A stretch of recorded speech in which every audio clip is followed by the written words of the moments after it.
Halo, assalamualaikum warahmatullahi wabarakatuh. Saya Dacil Kicau. Saya akan membahas murai muda ya teman-teman. Murai muda yang sangat jinak. Ya, murai muda itu kadang-kadang tidak stabil, terus kalah mental, drop mental. Biasanya kayak gitu ya teman-teman. Kalau salah ngerawat ya teman-teman. Seperti murai muda ini ya teman-teman. Dulunya saya ini sangat jinak. Ini dari postingan ya harganya di bawah 1 juta ya teman-teman. Cuman di atas GoPay aja sedikit. Cuman berhubung kita urus, alhamdulillah sekarang agak mendingan ya teman. Tadinya sangatlah jinak, benar-benar jinak. Masuk tangan langsung nyamber dia teman-teman. Contoh pertama saya habis beli terus saya bawa ke rumah, dia murahnya kayak gini teman-teman. Nih seperti ini teman-teman, dia sangat jinak. Lihat HP juga langsung ngelowok gitu dia teman-teman ya, mau nyerang tangan dia. Pertamanya emang benar-benar sangat jinak gini ya teman-teman. Ya alhamdulillah kita urus pelan-pelan, murah, tapi kayak bentuk badannya bagus, dia paruhnya besar teman-teman.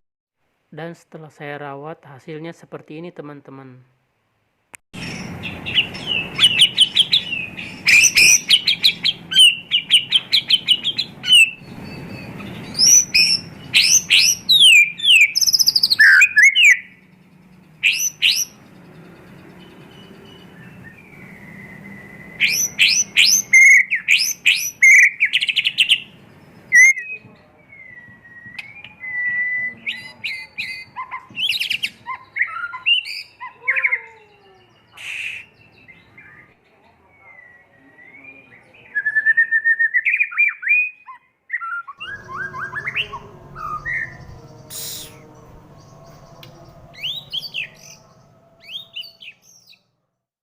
Nah itu teman-teman, setelah saya rawat mungkin beberapa bulan, nggak cepat juga ya teman-teman, karena ya nggak ada yang instan ya teman-teman rawat burung itu.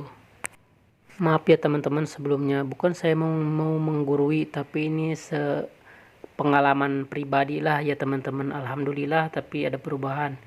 Menurut saya sih kalau merawat murai itu mau jenisnya gimana, dia posisinya kayak gimana, kondisi kayak gimana, yang penting tahapnya lebih bagus, berarti itu tandanya merawatnya lebih baik ya teman-teman. Dari ibaratnya nggak pernah bunyi jadi bunyi, ya mungkin itu ada tambah lebih baik lah daripada lebih diem, kan berarti lebih jelek kita ngerawatnya, lebih salah lah gitu. Kalau tambah bunyi berarti lebih bagus ya teman-teman. Gitu aja perlahan-lahannya. Nah sekarang dia burung itu kita masuk tangan juga agak takut ya teman-teman, nggak nyamber lagi di tangan. Dulunya kita pas masuk tangan itu langsung ke tangan, dia langsung nyamber. Sekarang ekornya juga mulai main-main ya teman-teman, udah mau bunyi. Dia tadinya sangat bisu, nggak mau bunyi. Dan poin yang pertama itu teman-teman harus ngasih jangkrik agak banyakan ya teman-teman.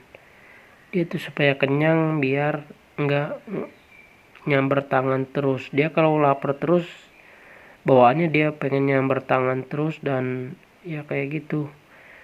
Dia kalau ya ibarat kita kasih 10-10 cobaan dari awal murai muda itu 10-10 ya teman-teman.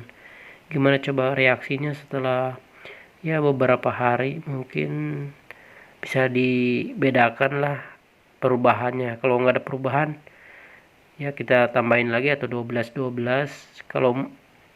Kalau dia udah mulai enak kita turunin lagi gitu ya teman-teman, pelan-pelan. Dan yang kedua itu, poin yang penting itu jangan sampai kita bawa jangkrik dia melihat ya teman-teman. Kita harus umpetin dulu dan usahakan bawa plastik atau apa, atau biar dia takut, plastik yang hitam kayak gitu, biar dia takut dulu. Jangan dia kayak mau nyambar terus ya teman-teman. Kita taruh, usahakan kita taruh langsung jangkriknya, jangan pelan-pelan ya teman-teman. Buka pintunya taruh kita udah. Jadi tangan itu jangan terlalu lama di dalam sangkar ya teman-teman.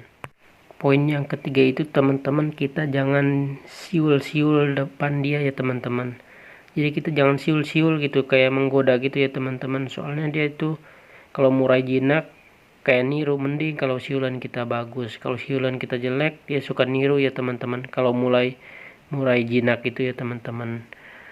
Tapi di situ untungnya murai jinak itu kelebihannya dia kalau di master ini ibaratnya kita pancing pakai kenari atau apa, dia mudah menanggapnya ya teman-teman. Jadi dia tuh agak lata-lata kayak gitu ya teman-teman. Beda kayak burung yang udah hutan yang giras emang agak susah, tapi enggak mustahil ya, namanya juga murai batu itu burung cerdas ya teman-teman. Kalau jinak itu dia lebih enak dia nanggap suaranya ya teman-teman, mudah niru dia. Terus yang keempat itu teman-teman, jangan dikaget-kaget pakai kerodong ya teman-teman. Mungkin dia akan bunyi teman-teman, tapi ntar kalau ada lawan itu susah teman-teman, harus kita kaget-kaget terus. Jadi usahakan jangan dikaget-kaget pakai kerodong seperti di sebat-sebat kerodongnya gitu ya teman-teman, ke sangkar gitu, jangan ya teman-teman. Dan poin yang kelima itu teman-teman, jangan gantung sangkarnya itu terlalu rendah ya teman-teman, jikalau tidak dikerodong. Kecuali kalau dikerodong bolehlah. Ibaratnya kalau tidak dikerodong itu harus agak tinggi ya teman-teman, biar enggak ada teman lewat ntar digodain dia mangap-mangap gitu jadi tambah jinak ya teman-teman. Usahakan harus tinggi, harus jauh lah dari jangkauan tangan ya teman-teman. Nah itu teman-teman poin-poin penting buat mengurus murai batu yang jinak ya teman-teman. Jadi sekali lagi saya minta maaf, bukan saya menggurui, tapi itu sepengalaman saya teman-teman. Jadi dia tuh yang paling penting, kalau saya sih yang paling utama itu emang jangkriknya teman-teman. Jangan terlalu minim, apalagi buat burung yang kurang bunyi, nggak gacor gitu ya teman-teman. Jangan sampai kurang jangkrik. Dia kalau kurang jangkrik, yang pertama itu pasti jinak. Terus yang kedua itu ya susah juga dia mau bunyi. Kalau kenyang dia mendingan sih dia agak agresif gitu ya teman-teman. Terus dia juga biasanya suka rajin juga bunyinya kalau cukup jangkriknya ya teman-teman. Tapi yang sering terjadi ini teman-teman kepada burung murai yang ternakan ya teman-teman, itu sangat cepet banget jinaknya dia kalau kita dikurangin jangkriknya ya teman-teman. Tapi ngerawat burung itu menurut saya sih ya teman-teman, mau burungnya jinak, mau giras, mau gimana pun kondisinya ya teman-teman, yang penting ada perubahan baik, berarti itu ngurusnya tambah lebih baik ya teman-teman. Ibaratnya kalau tadinya tidak mau bunyi terus beberapa hari dirawat sama kita jadi bunyi, ya mungkin itu lebih baik. Yang penting jangan lebih drop ya teman-teman kelihatan burungnya. Kalau lebih baik ya mungkin kita perlahan-lahan terus aja, karena nggak mungkin langsung jadi juga ya teman-teman. Nggak mungkin dari burung bahan langsung juaraan. Ya mungkin ada yang mungkin, tapi kan kalau ibaratnya kondisinya tidak memungkinkan ya kita peliharanya pelan-pelan aja ya teman-teman. Ya mungkin segitu saja dari pengalaman saya. Mudah-mudahan ada yang persis juga dia kondisinya, jadi sama rawatannya ya teman-teman. Segitu aja, salam satu hobi, terima kasih.